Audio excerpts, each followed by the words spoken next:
All right, everybody. Welcome back to another episode of the Poolin Around Show.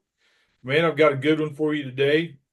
Those that may not know, Magic Mike Billiards. This is the face of Magic Mike Billiards, Michael French. Man, thanks for joining me. Yeah, absolutely. Thanks for having me. Man, for those that may not know you, share a little about how you got into pool, and how it went from just a hobby to now to something serious. Yeah, so when I first started, I had played pool before getting to college. Maybe like once every 5 years at a local bowling alley. Never knew it was a competitive sport, just kind of picked up a cue and just hit some balls around. And then when I got to Midwestern State University in Wichita Falls, in January of 2019, there was four 8-foot valleys there at the college.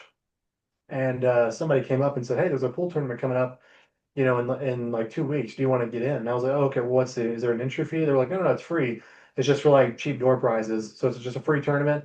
8 ball, one game, single elimination." Well, And so pretty brutal layout of a tournament.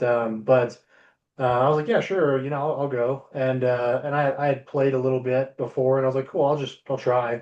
And there was 12 players in that tournament. There was quite a few good players that were better than me at the tournament, absolutely, because I had never really played before. And so I ended up winning my first match. I won my second match. I won my third match. And then I finally made it to the finals of a guy that was pretty well known at the college for being a good pool player. And obviously it's one game, anything can happen. And I didn't really pocket balls well. I didn't know how to get position at all.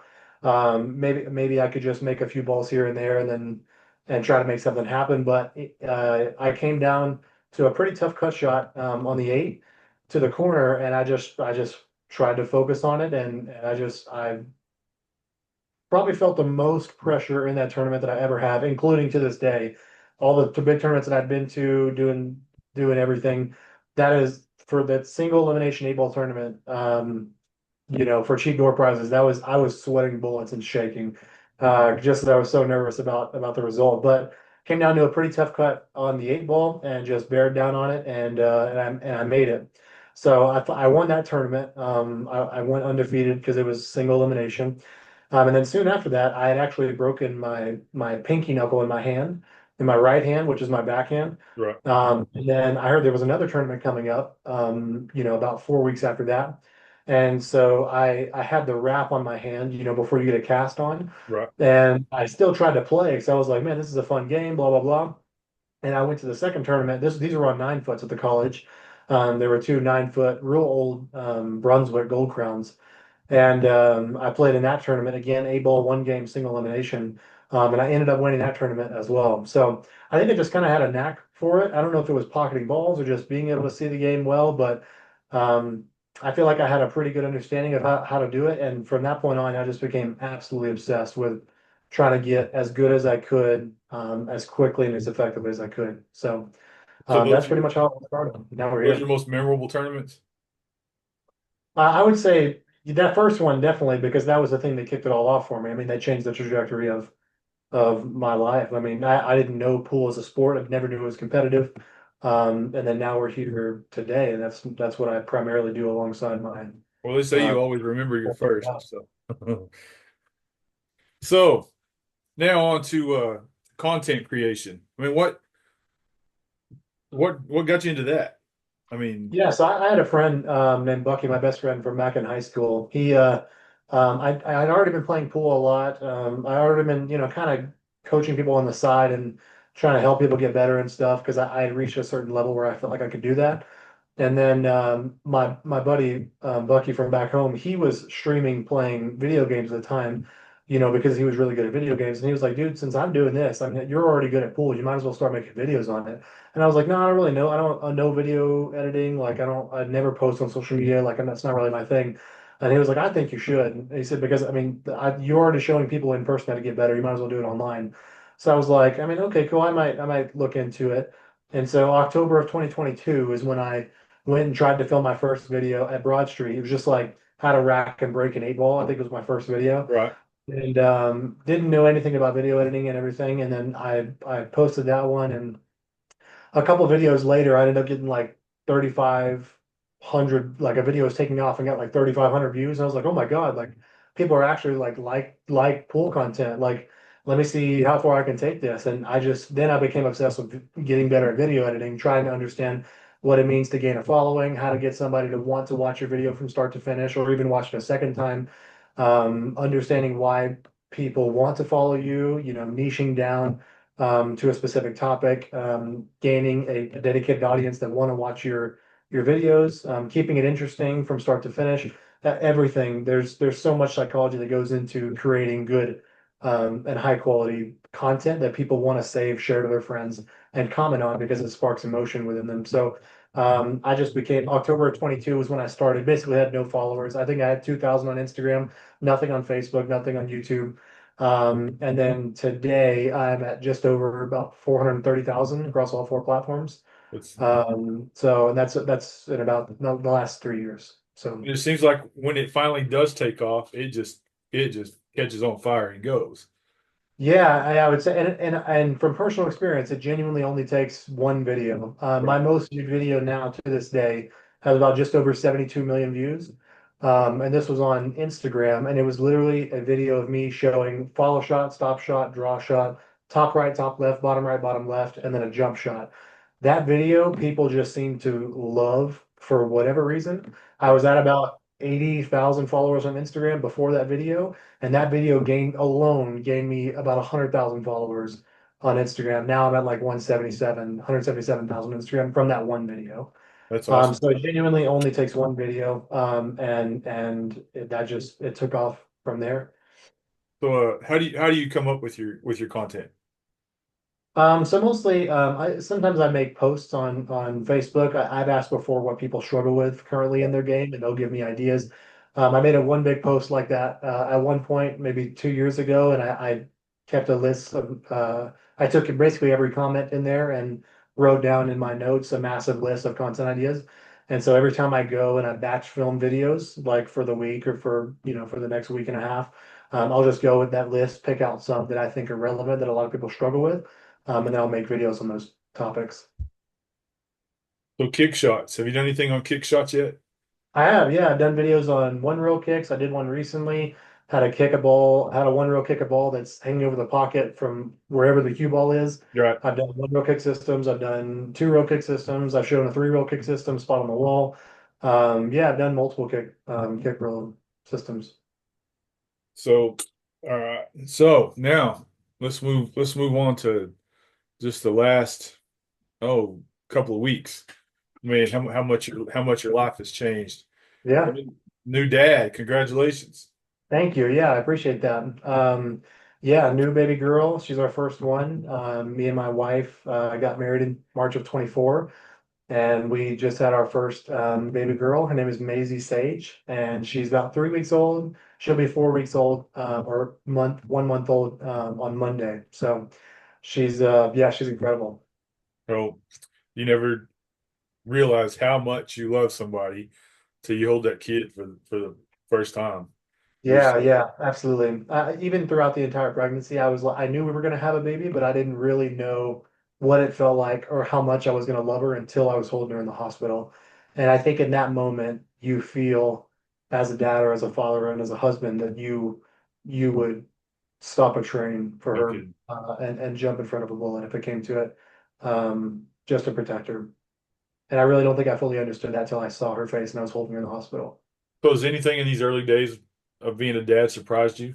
Good or tough? To be honest, I don't mean to make it lighthearted, but because she's not very colicky, she's not crying like as much as I thought she would. I'm actually getting, I would say, slightly more sleep than I anticipated. Obviously, this may change in an instant, but right now I'm probably getting around 5 to 6 hours of sleep a night. Luckily, I'm on paternity leave, so I can focus on her for a while, and yeah, it's it's not as it's not as bad as I thought it was going to be.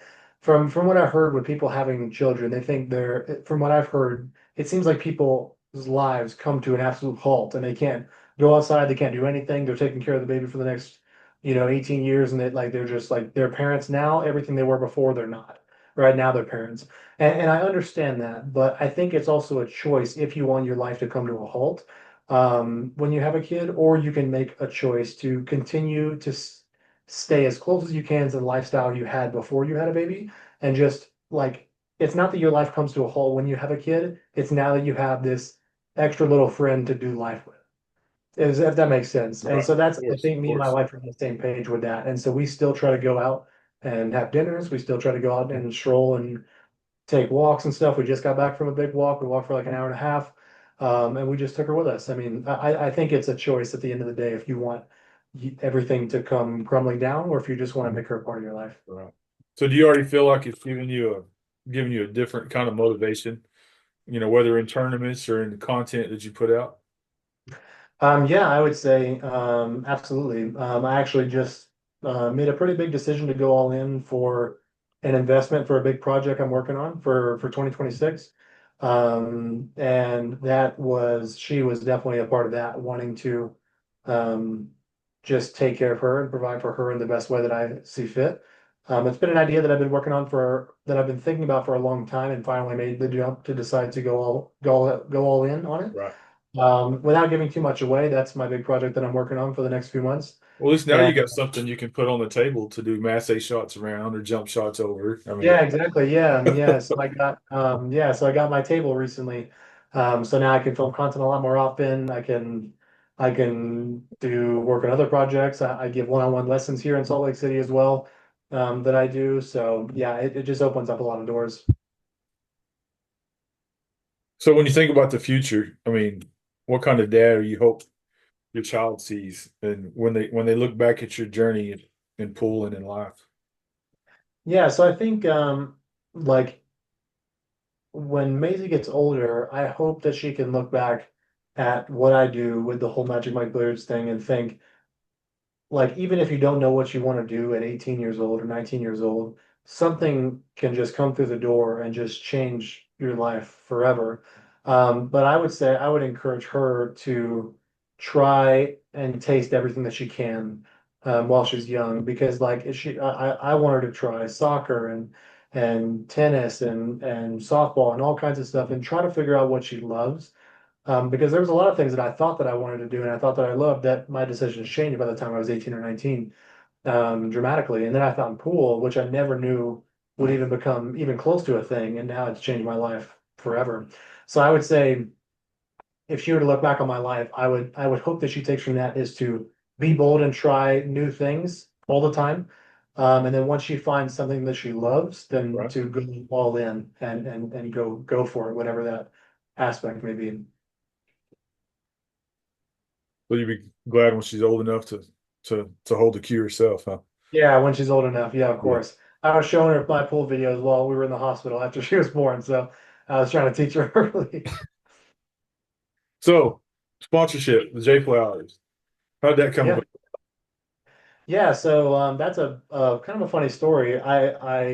There's a gentleman named Mark White. He commentates on a lot of matches for Predator, and he's pretty big in the pool world. Been in Right. it for quite a few years, and he made a post about this kid and said, "Hey, this kid is looking for a sponsorship. He's got somebody that wants to sponsor him, but the sponsor won't choose to sponsor him until he reaches 1,000 followers." And he was like, "So y'all go follow him." I was like, "Cool." I went and followed the kid, and then I just commented "done," and Mark White commented, just said "thank you." I didn't think anything of it. About 2 hours later, Mark reached out to me personally, and he was like, "Hey, do you have a Q sponsor?" And at the time, I had played with the Predator and Predator Revo for about 5 years. Excuse me. And I was almost biased towards them because they had the lowest deflection carbon fiber shaft. And I stuck with them for a long time. And Mark asked me, "Do you have a Q sponsor?" I wasn't sponsored by Predator at all, no affiliation with them. I just like their products. And he asked me that, and I was like, "No, I don't." And he was like, um, excuse me, let me backtrack a little bit. When he asked me that, I had actually just switched from Predator to Jay Flowers, playing cue, break cue, and jump cue, all out of my own pocket. I found out that I actually love Jay Flowers and switched to them completely. Then he reached out to me, and I said, no, I don't have a Q sponsor, but I was with Predator for 5 years. Um, and then he was like, I would recommend looking into J Flowers because they like working with content creators. And I said, that's funny you say that because I was with Predator for 5 years using their products. And then I just recently switched to J Flowers completely. And he was like, well, that's perfect. I would reach out to this guy. He should be able to help you out. And I clicked on his name. His name is Per Hagen. And I looked at his profile and I was like, I don't really know who this guy is. And I messaged Mark and I was like, who is this guy? He said, this is the CEO of J Flowers. And I said, oh, that's amazing. Yeah, I'll reach out to him. So I basically reached out to Per and let him know who I was, let him know that what I was looking for. And quite a few phone calls later, we made the decision for them to bring me on as an ambassador for them. And we signed a contract, and now I've been working with them since March of this year. So you go to shows and stuff for them, set up booths, or just I mean, Say that one more. what does that entail as far as Yes, they on your provide. end? Yeah. Yeah, so they provide me cues. In exchange, I make videos for them. I promote some of their products. They also, in our contract, was for them to make me my own Magic Mike Billiards clothing line, which one of the shirts I have on now. So the MMB, which is Right. here from Magic Yeah. Mike Billiards, J Flowers on top, and on the back says, I don't know if you can see it, but it says Magic Mike Billiards. Yeah. I don't know if you can see it, but anyways, it says MMB for Magic Mike Billiards, and then it says Process, Precision, Persistence, which is what my slogan is. It's how I go about playing myself, and it's how I go about coaching other of my students. So, yeah, so that was in my contract for them to make them a Magic Mike Billiards line, and we finally got that out after a couple months, and yeah, so now we're here. So let's. So you play league. What leagues you play on? Right now, I play on APA. I play on a UPL league, which is Ultimate Pool. It's a pretty new thing that just Yep. is rolling into the US. It's actually an incredible league. And another Monday night cash league. That's not necessarily like it's just a cash league at that pool hall. So I play on three right now, Mondays and Wednesdays.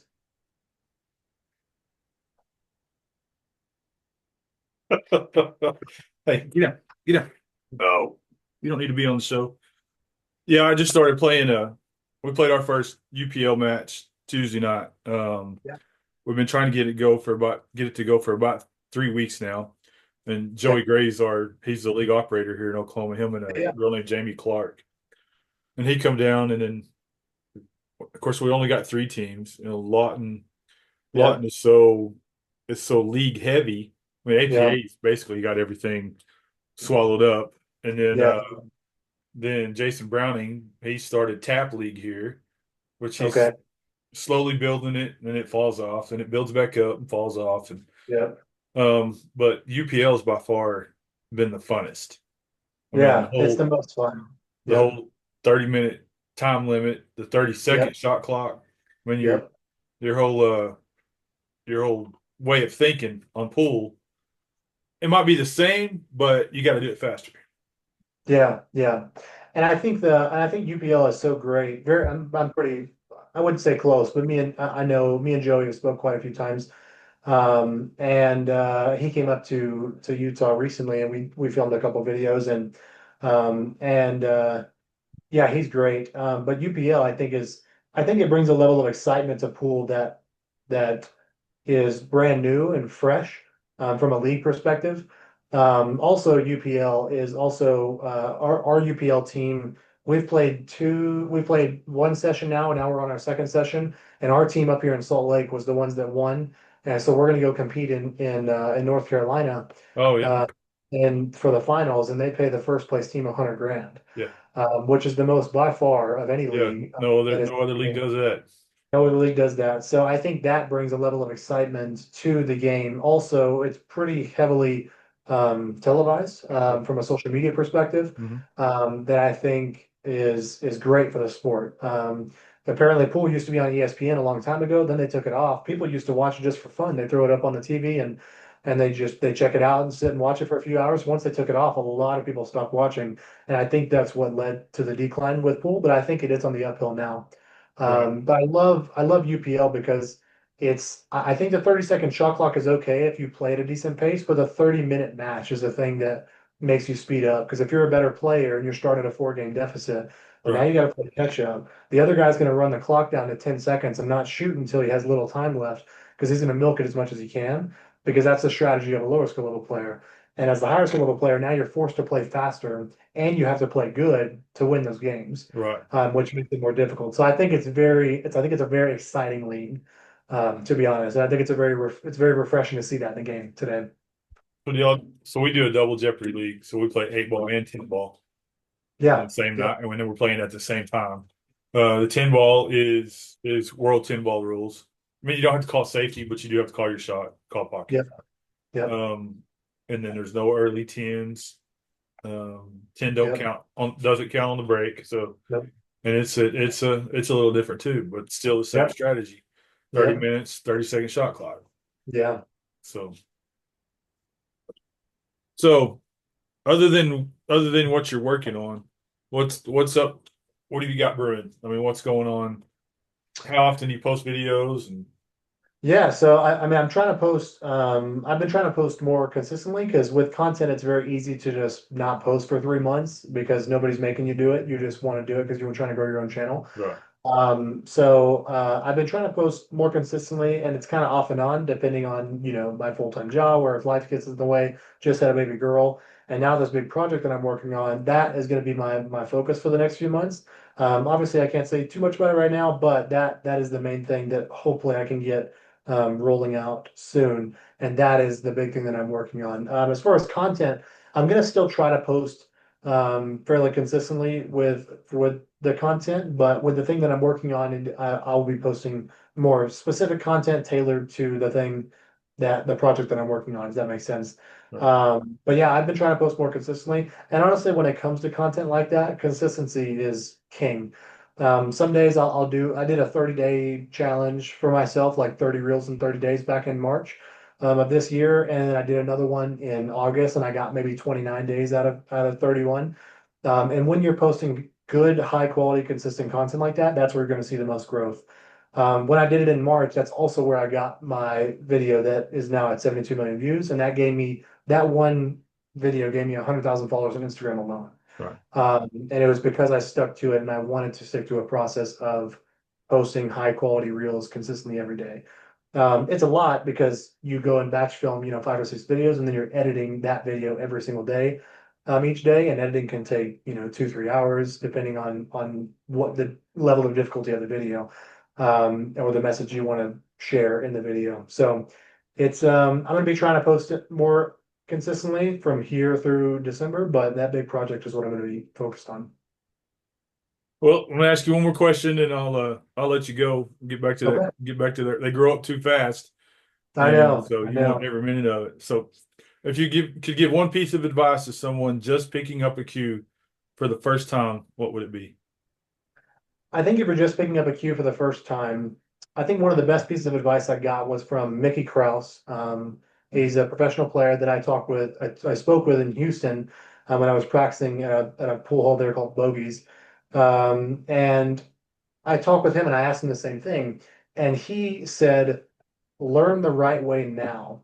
Because if you learn the wrong way, it may take you 5 to 10 years to get good.